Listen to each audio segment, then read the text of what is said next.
ආයුබෝවන් දරුවනේ ඔන්න මම අදත් ඔයාලට අලුත්ම වීඩියෝ එකක් අරගෙන ඔයාලගේ ගෙදරටම ඇවිල්ලා ඉන්නවා. මගේ කලින් වීඩියෝ බලලා නැත්නම් අදම අපේ channel එක subscribe කරන්න අමතක කරන්න එපා. දරුවනේ සිංහල භාෂාව කියලා කියන්නේ හරි අපූරු භාෂාවක්. හරි ලස්සන භාෂාවක්. ඔයාලා දැනටම දන්නවා මේ සිංහල භාෂාව ප්‍රධාන කොටස් දෙකකට බෙදෙනවා. ඒ මොනවද? අපි මේ කතා කරන භාෂාව, එහෙමත් නැත්නම් කතන භාෂාව. එතකොට අපි මේ ලියන භාෂාව, එහෙමත් නැත්නම් ලිඛිත භාෂාව. ඉතින් සිංහල භාෂාව ප්‍රධාන කොටස් දෙකකට බෙදනවා අපි කතන භාෂාව සහ ලිඛිත භාෂාව කියලා. මේ කතා කරන සිංහල භාෂාව වුණත් හරි අපූරුයි. උදාහරණයක් විදිහට කෙනෙක් කොළඹ ජීවත් වෙන කෙනෙක් ගාල්ල මාතර වගේ ප්‍රදේශයකට ගියාම ඒ ගාල්ල මාතර වගේ ප්‍රදේශවල මිනිස්සු ඒ ජීවත් වෙන ජනතාව කතා කරනකොට ටිකක් විශේෂයි කියලා හිතෙන්න පුළුවන්. වෙනස් කියලා හිතෙන්න පුළුවන්. ඊට පස්සේ නුවර එහෙමත් නැත්නම් උඩරට වගේ ප්‍රදේශවලට ගියොත් ඒ පැත්තේ ජීවත් වෙන ජනතාව කතා කරන භාෂාව තවත් වෙනස්. ඉතින් එතකොට මොකක්ද මේ තියෙන්නේ? ඒ ප්‍රදේශවල ජීවත් වෙන ජනතාව කතා කරන භාෂාව ඒ ප්‍රදේශයට අනුව වෙනස් කියලා අපිට හඳුනා ගන්න පුළුවන්. ඒකට අපි කියනවා ඒ ප්‍රදේශයට ආවේනික ලක්ෂණ ඒ ප්‍රදේශයේ කතා කරන භාෂාවේ තියෙනවා කියලා. ඉතින් අපි ඒකට කියනවා ප්‍රාදේශික ව්‍යවහාර කියලා. ඉතින් එතකොට ඔයාලා දන්නවා අද මම ඇවිල්ලා ඉන්නේ ඔයාලගේ සිංහල පෙළ පොතේ තියෙන ප්‍රාදේශික ව්‍යවහාර කියන 3 වෙනි පාඩම ගැන කතා කරන්න. ප්‍රාදේශික ව්‍යවහාර. මොකද්ද මේ ප්‍රාදේශික ව්‍යවහාර කියන්නේ කියලා අද අපි මේ පාඩමෙන් මේ වීඩියෝ එකෙන් කතා කරමු. ඉතින් දැනටමත් ඔයාලා මගේ පරණ වීඩියෝ බලලා නැත්නම් ඒ වීඩියෝත් බලන්න. එතකොට මගේ channel එක subscribe කරලා නැත්නම් channel එකත් subscribe කරන්න. තවත් කෙනෙක්ට බලන්න share කරන්න, comment කරන්නත් අමතක කරන්න එපා. දරුවනේ සිංහල භාෂාවේ කතන ක්‍රමය එහෙමත් නැත්නම් කතන භාෂාව ප්‍රදේශයෙන් ප්‍රදේශයකට වෙනස්. උඩරට, බින්තැන්න, දිගමඩුල්ල, එතකොට ගාල්ල මාතර වගේ පාතරට ප්‍රදේශ, ඊට අමතරව සබරගමුව වගේ ලංකාවේ එක එක ප්‍රදේශවලට අනුව ඒ ප්‍රදේශයේ ජනතාව කතා කරන භාෂාව වෙනස්. ඉතින් මේකට අපි කියනවා ප්‍රාදේශික ව්‍යවහාර කියලා. ඒ කියන්නේ ඒ ප්‍රදේශයේ ජීවත් වෙන ජනතාව කතා කරන භාෂාව ඒ ප්‍රදේශයට ආවේනිකයි. ඒ ප්‍රදේශයේ විශේෂ ලක්ෂණ, විශේෂ ක්‍රම හඳුනා ගන්න පුළුවන් ඒ කතා කරන භාෂාවේ. හැබැයි දරුවනේ තව දෙයක් කියන්න ඕනේ. දැන් වර්තමානයේ වගේ වෙනකොට අධ්‍යාපනයේ දියුණුව, එතකොට තාක්ෂණ ජනමාධ්‍ය භාවිතය, සමාජ මාධ්‍ය ජාලාවල භාවිතය වගේ දේවල් නිසා වර්තමානයේ ජනතාවගේ කතා කරන භාෂාවේ මේ වගේ වෙනස්කම් අඩුයි. නමුත් පරණ අය, ඒ කියන්නේ අපි ආත්තම්මලා සීයලා වගේ අපේ පැරණි සමාජයේ පැරණි ජනතාව ගත්තාම මේ ලක්ෂණ ගොඩක් හොඳින් හඳුනා ගන්න පුළුවන්. අපේ ආච්චිලා සීයලා කතා කරන භාෂාව ගත්තාම ඒ ප්‍රදේශයට ආවේනික වුණු ලක්ෂණ හොඳින් හඳුනා ගන්න පුළුවන්. මොකද්ද මේ ප්‍රාදේශික ව්‍යවහාර කියන්නේ? ඒ වචනේම තියෙනවා දරුවනේ මේකේ අර්ථය. ප්‍රාදේශික ප්‍රදේශික ප්‍රදේශයට ආවේනික වුණු ඒ ප්‍රදේශයට අනන්‍ය විශේෂ වූ කියන එක තමයි ප්‍රාදේශික කියලා කියන්නේ. ව්‍යවහාරය කියලා කියන්නේ මේ කතනය. අපි කතා කරන භාෂාවේ වහරන බසේ.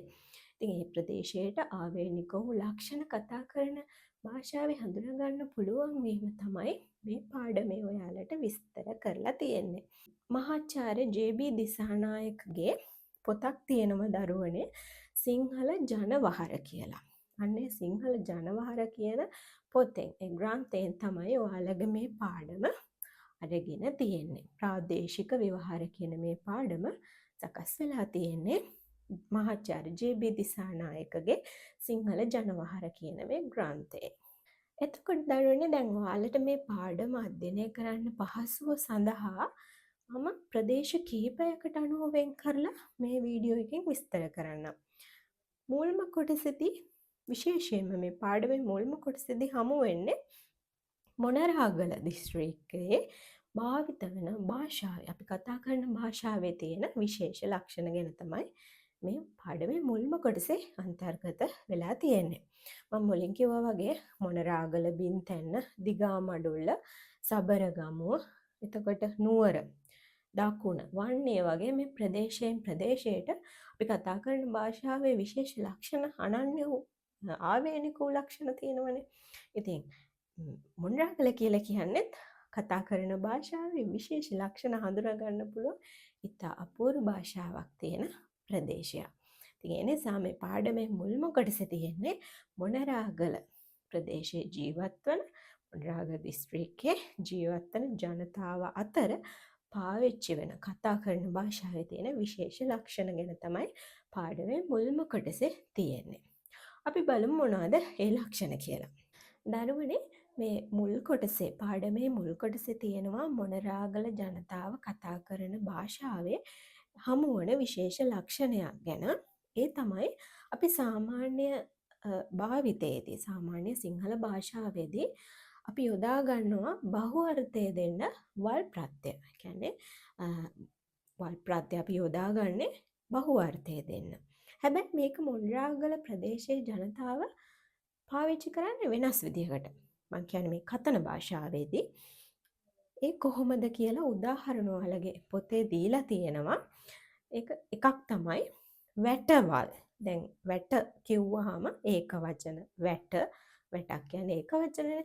දැන් ඒවා ගොඩක් නම් අපි කියනවා වැටවල් කියලා. එතකොට බහු අර්ථය දෙන්න වල් ප්‍රත්‍ය යොදාගෙන තියෙනවා. හැබැයි මොනරාගල ප්‍රදේශයේ ජීවත් වෙන ජනතාව මේ වල් ප්‍රත්‍ය යොදාගන්නේ බහු වචනේදී.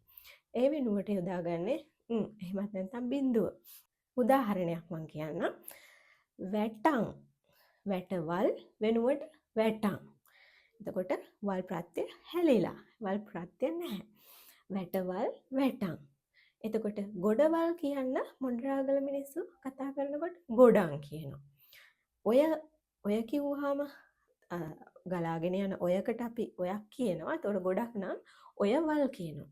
හැබැයි මොනරාගල මිනිස්සු කියන්නේ මොනරාගල ප්‍රදේශයේ ජීවත් වෙන ජනතාව පාවිච්චි කරන්නේ ඒකට ඔයන් කියලා. උදාහරණ කීපයක් මම මේ විදිහට කියන්නම්. වැටං, දොරං, ඔයන්, ගොඩං, ලිඳං, ඇලං. ඇල, ඇලවල් ඒ වෙනුවට මොනරාගල ජනතාව කියනවා ඇලං කියලා. එතකොට ඇලං කියන්නේ ඇලවල් ගොඩක් කියන එක. ලිඳං, ලිඳං කියන්නේ ලිඳවල් කියන එකට. එහෙම නැත්නම් ලිඳ ගොඩක් තියෙනවා කියන එකට. ගොඩන් ගොඩන් කියලා කියන්නේ දැන් අපි කියනවා මොනවා හරි ගොඩක් තියෙනවා. ඒවා එළවලු ගොඩක් වෙන්න පුළුවන්. එළවලු ගොඩවල් කීපයක් තියෙනවා නම් අපි කියනවා ගොඩවල් කියලා. හැබැයි මොනරාගල ජනතාව ගොඩවල් කියන්නේ නැහැ. එයාලා කියන්නේ ගොඩන් කියලා. ඔයන් ඔයවල් කියන එකට ඔයන් කියනවා. ඒකට ඔයාලට තේරෙනවා මේ මොනරාගල ජනතාව අතරේ වල් ප්‍රත්‍ය පාවිච්චි වෙන්නේ නැහැ කියලා. ඊළඟ තවත් උදාහරණයක් තමයි අපි සිංහල භාෂාවේ සාමාන්‍යයෙන් සම්බන්ධ අර්ථයක් දෙන්න කෙනෙක්ගේ අයිතියක් සම්බන්ධයක් කියන්න අපි පාවිච්චි කරනවා ගේ කියන එක. මගේ පොත, මගේ පෑන. ඒ කියන්නේ අයිතියක්. මගේ කියලා මම අයිතියක් හඳුන්වනවා. ගේ එකතු කරලා. දැන් මොනරාගල ජනතාව ඒකෙදි කියන්නේ මගේ කියන එකට මා. එහෙමත් නැත්නම් මයි. එහෙමත් නැත්නම් මග කියන එක. මා, මයි, මග කියන එක. එතකොට මගේ පුතා කියන්න මොනරාගල ජනතාව මොනරාගල මිනිස්සු කියන්නේ මා පුතා. මගේ පුතා කියලා සාමාන්‍ය මිනිස්සු හඳුන්වන ඒ අයිතියක් එක මගේ පුතා, මගේ දරුවා කියන එක මොනරාගල මිනිස්සු කියන්නේ මා පුතා, මා දුව. එතකොට එහෙමත් නැත්නම් මය දූ, මය පුතා, මග පුතා, මග දූ, මග පුතා, මග දූ, මය දූ, මා පුතා. මගේ කියනකොට එගේ කොටස හැලිලා. පාවිච්චි වෙන්නේ නැහැ. මා, මයි, මග කියන තුන තමයි මගේ කියලා කියනවට වෙනුවට භාවිතා කරන්නේ. එතකොට තවත් එකක් මොණරාගල ජනතාව අතර හමුවන පුතාගේ බිරිඳ. පුතාගේ බිරිඳට කියනවා පුතා දූ කියලා. දුවගේ ස්වාමියාට කියනවා දූ පුතා කියලා. එතකොට මොණරාගල ජනතාවගේ භාෂාවේ හමුවන ලක්ෂණයක් තමයි ඒකත්. ඊට අමතරව අර මම කියවනේ සම්බන්ධයක් හඟවන්න සම්බන්ධාර්ථයෙන් අපි පාවිච්චි කරන ගේ කියන එක. ගේ වෙනුවට මොණරාගල ජනතාව අතර පාවිච්චි වෙන්නේ ග කියලා මම මුලිනුත් කිව්වා. ඒකට තවත් කතාවක් මම එකතු කරන්නම්. උදාහරණයක් විදිහට දැන් අපි සාමාන්‍යයෙන් ඔබේ, තොගේ, එහෙමත් නැත්නම් මහත්තයාගේ එහෙම අපි පාවිච්චි කරනවානේ. එතකොට දැන් මොණරාගල ජනතාව තොගේ කියන එකට කියන්නේ තොග, ග. මහත්තයාගේ නම් මහත්තයාග. හාමිනේගේ කිව්වම මොණරාගල මිනිස්සු කියන්නේ හාමිනේග. අම්මගේ, අම්මාග. තාත්තගේ, තාත්තාග. එතකොට ගේ වෙනුවට ග කියන එක තමයි පාවිච්චි කරන්නේ.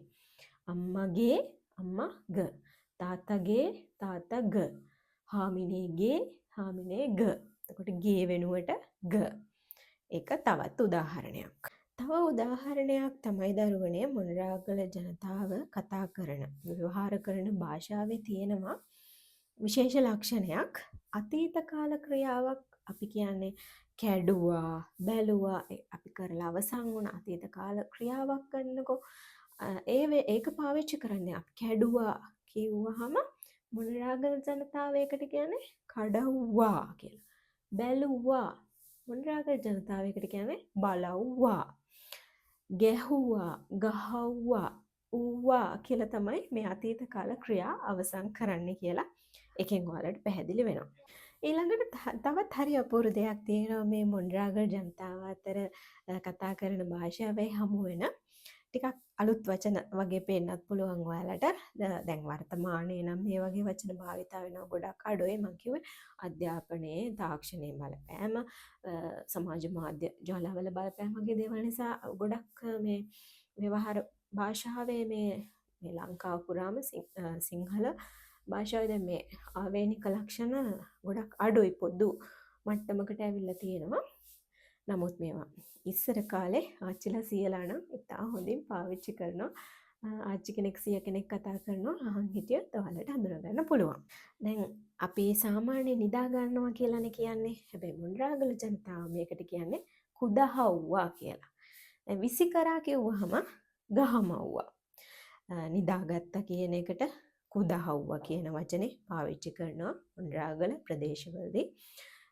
එතකොට විසි කලා කියන එකට ගහමව්වා කියන වචනේ තමයි පාවිච්චි කරන්නේ. ඒකත් තව එක විශේෂ ලක්ෂණයක් විදිහට ඔයාලගේ පාඩමේ පෙන්වලා දීලා තියෙනවා. එතකොට දරුවනේ තව එකක් තමයි, තව උදාහරණයක් තමයි ඉර පෑයියා. ඉර පෑයියා කියලා කියනවා මොණරාගල ජනතාව. ඒ මොකද්ද? අපි සාමාන්‍යයෙන් කියන්නේ ඉර පායනවා. එහෙමත් නැත්නම් අවුව පායනවා කියන මේකට ඒ මොණරාගල ප්‍රදේශවලදී පාවිච්චි කරන්නේ ඉර පෑයියා, අවුව පෑයියා කියන වචනේ.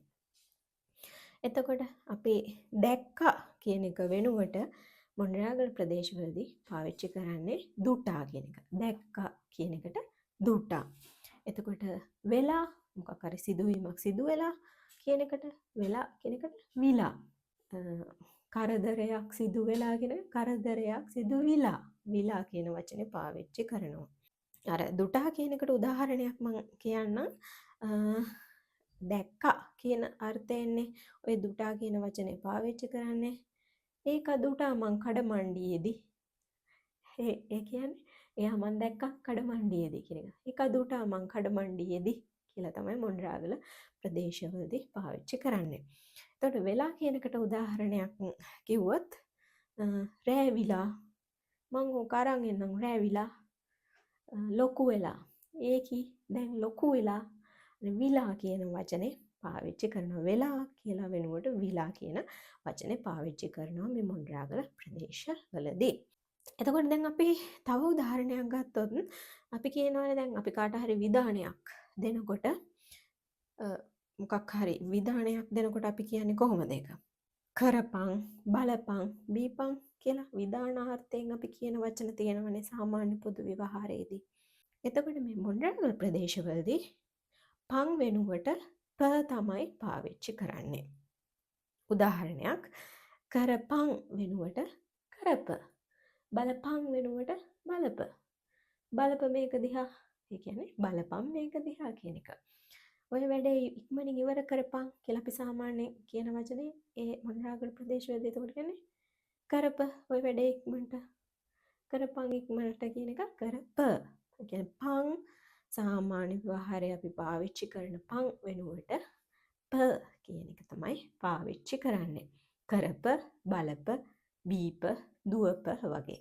එතකොට තවත් උදාහරණයක් කියන්නම් දරුවනේ මොණරාගල කතා කරන භාෂාවේ හම් වෙනවා තව අපූර්ව වචන දෙකක්. ඒක තමයි අපි කියන විසිකරන්න කියන එකට මේ පැත්තේ මිනිස්සු කතා කරන්නේ මොණරාගල ජනතාව කතා කරන කියනකොට කියන්නේ විසිකරපන් වෙනුවට ගහමාප කියන වචනේ. එතකොට තවත් උදාහරණයක් තමයි මොණරාගල ප්‍රදේශයේ ව්‍යවහාර කරන භාෂාවේ හමුවන ලස්සන වචනයක් තියෙනවා. විසිකරපන් කියන එකට විසිකරපන් කියන වචන වෙනුවට ගහමාප කියන වචනේ තමයි පාවිච්චි කරන්නේ. එතකොට බුදිය ගන්න එහෙමත් නැත්නම් නිදා ගන්න කියලා අපි සාමාන්‍ය ව්‍යවහාරේ කතා කරන වචන වෙනුවට මොණරාගල ජනතාව පාවිච්චි කරන්නේ කුදහප කියන වචනේ.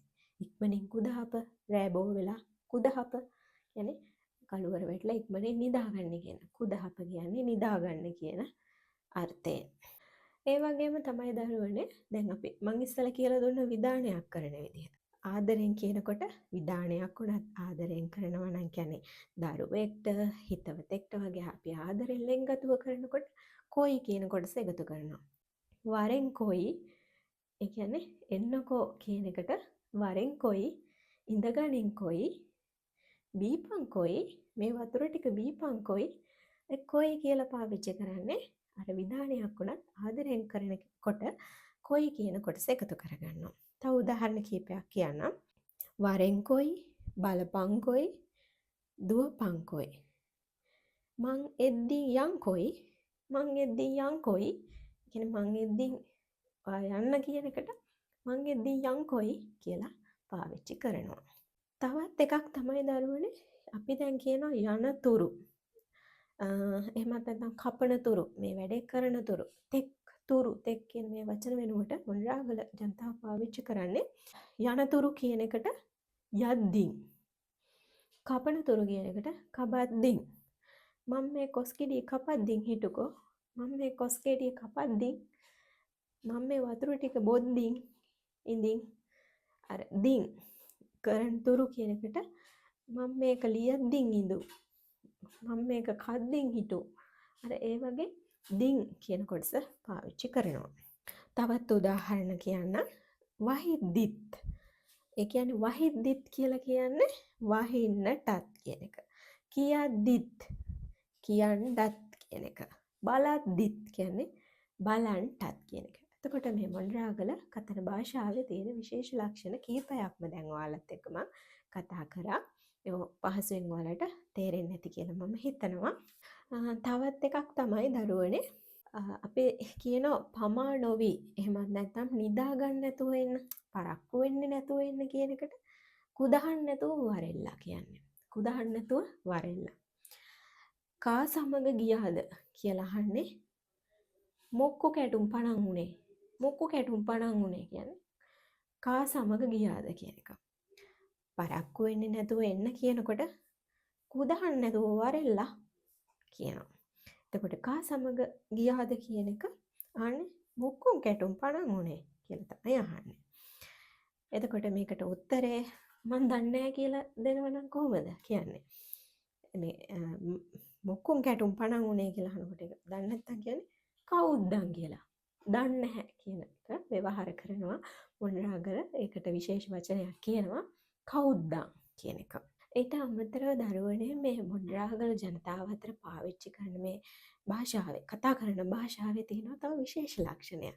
ඒක තමයි අපි ප්‍රශ්නයක් අහනකොට යොදා ගන්නව නේද? කෑවද? නිදාගත්තද?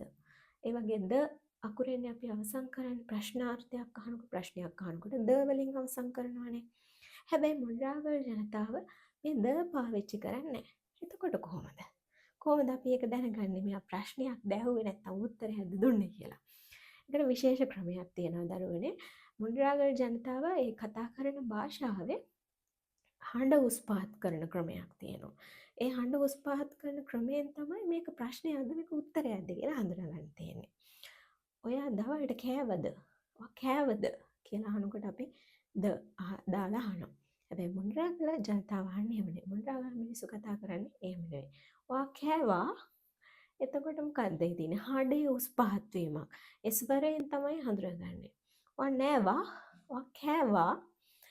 කෑවද කියලා අහනකොට ද නැහැ. නමුත් මේක ප්‍රශ්නයක්ද මේක ඇහුවේ ප්‍රශ්නයක්ද කියලා අපි තේරුම් ගන්න ඕනේ ඒ හඬේ උස් පහත් වෙන ස්වරේ. එතකොට අපි ඒ මොණරාගල ජනතාවේ කතා කරන භාෂාවේ හඬ උස් පහත් වීම අවබෝධයෙන් සිටීම වැදගත් වෙනවා. තවත් එකක් තමයි කොහේද කියලා අපි අහනවා. කොහේද කියලා අහනකොට මොණරාගල මිනිස්සු කියන්නේ කොහා කියලා. මොනවද? මොනා? ඒකත් විශේෂ උදාහරණයක් තමයි කොහේද කියනකොට කොහා. කොහා ගියේ? කොහා ඉඳලා ආවේ? එතකොට අර කොහා කියන්නේ මේ කුරුල්ලා ගැන නෙවෙයි කියන්නේ. මේ කොහා කියලා කියන්නේ කොහේද කියන එක. ඊළඟට මොනවද? මොනා? මොනාද කෑවේ? මොනා ඔය අරන් ආවේ? මොනවාද ඔය අරගෙන ඇවිත් තියෙන්නේ කියලා මොනා? එතකොට එතනත් විශේෂ ව්‍යවහාරයක් අපිට හමු වෙනවා. තවත් ලක්ෂණයක් දරුවනේ තවත් උදාහරණයක් තියෙනවා ඔයාලගේ පාඩමේ මේ මොණරාගල ජනතාව අතර ව්‍යවහාර වෙන භාෂාවේ විශේෂ උදාහරණ කිහිපයක් තවත් තියෙනවා. දැන් අපි සාමාන්‍ය බඩ ඉරුඟු කියන අර්ථයෙන් බඩ ඉරුඟු අපි කැමට ගන්න බඩ ඉරුඟු වලට මොණරාගල ජනතාව කියන්නේ ඉරුම් කියලා. එහෙමත් නැත්නම් ඉඟුරු කියලාත් කියනවා. ඉරුංගස් ඉඟුරු කියන වචනේ මේ ඉරුඟු බඩ ඉරුඟු වලට යොදා ගන්න වචනයක්. ඊට අමතරව ගස් ලැබු පැපොල් කියන දෙයට අඹ කියලා පාවිච්චි කරනවා. වට්ටක්ක වලට පුහුල් කියලා පාවිච්චි කරනවා. කිරි අල වලට කොකිස් අල කියන වචනේ පාවිච්චි කරනවා. කුරුල්ලට සකලයා කියලා කියනවා. සකලයෝ අඹන්න යනවා. කියන්නේ කුරුල්ල එලවන්න යනවා කියන අදහස. ඊට අමතරව සකලයෝ අඹනවා, සකලයෝ ඕගානවා, සකලයෝ කී ගානවා, ඕගානවා. කී ගානවා කියන්නේ අර කෑ ගහලා කුරුල්ලෝ එලවන එකට. සකලයෝ අඹනවා කියන්නේ කුරුල්ලෝ එලවනවා, සකලයෝ ඕගානවා කියන්නේ කෑ ගහලා කුරුල්ලෝ එලවන එකට. සකලයෝ කී ගානවා කියන්නේ ඒ අදහසින්ම තමයි. එතකොට පොල් එල්ලට පොල් පොත්ත කියලා පාවිච්චි කරනවා. එහෙමත් නැත්නම් පොල් කටුව කියලා. පොල් පොත්ත පොල් කටුව කියලා කියන්නේ අපි මේ සාමාන්‍ය ව්‍යවහාරයේදී පාවිච්චි කරන පොල් එල්ල හඳුන්වන්න. ඉතින් මේ කොටසේ මම මුලින්ම විස්තර කරේ දරුවනේ ඔයාලගේ පාඩමේ තියෙනවා අපිට මුලින්ම හමු වෙනවා මොණරාගල ජනතාව අතර ව්‍යවහාර වෙන භාෂාවේ තියෙන අපූර්ව ලක්ෂණ. අපූර්ව වචන, එතකොට අපූර්ව උච්චාරණයන්, අපූර්ව භාවිතයන්, ආවේනික ලක්ෂණ ඔයාලගේ පාඩමේ මුල්ම කොටසේ විස්තර කරලා තියෙනවා. ඒ නිසා අපි දැන් මෙතෙක් වෙලා කතා කරේ අන්න ඒ මොණරාගල ජනතාවගේ ව්‍යවහාර භාෂාවේ තියෙන විශේෂ ලක්ෂණ ඔයාලගේ ප්‍රාදේශික ව්‍යවහාර කියන පාඩමේ මුල්ම කොටස ගැන තමයි අපි දැන් මෙච්චර වෙලා කතා කරේ. ඊළඟට අපි බලමු තවත් විශේෂ කොටසක් තියෙනවා පාඩමේ දෙවෙනි කොටස කියලා මේ කොටස නම් කරලා තියෙනවා. මේකේ තියෙන්නේ නෑදෑයින් ගැන. අපි මේ ලංකාවේ දැන් මුලින් අපි මොණරාගල ප්‍රදේශය ගැන විතරනේ කතා කරේ. දැන් මේ කොටසේදී තවත් ප්‍රදේශ. මම මුලින් කිව්වා මොණරාගල, දිගමඩුල්ල, බින්තැන්න, දකුණ, නුවර කලාවිය, ඊට පස්සේ ගාලමාතර වගේ මේ ප්‍රදේශයෙන් ප්‍රදේශයට ව්‍යවහාර කරන භාෂාව වෙනස් වෙනවා කියලා කිව්වනේ. දැන් මේ දෙවෙනි කොටසේදී පාඩමේ හමු වෙනවා නෑදෑයොන්ට ලංකාව පුරා විවිධ ප්‍රදේශවල පාවිච්චි කරන ඒ ප්‍රදේශවලට අනන්‍ය වූ ආවේනික වූ විශේෂ වචන ගැන මේ කොටසේදී ඔයාලට විස්තර කරලා තියෙනවා.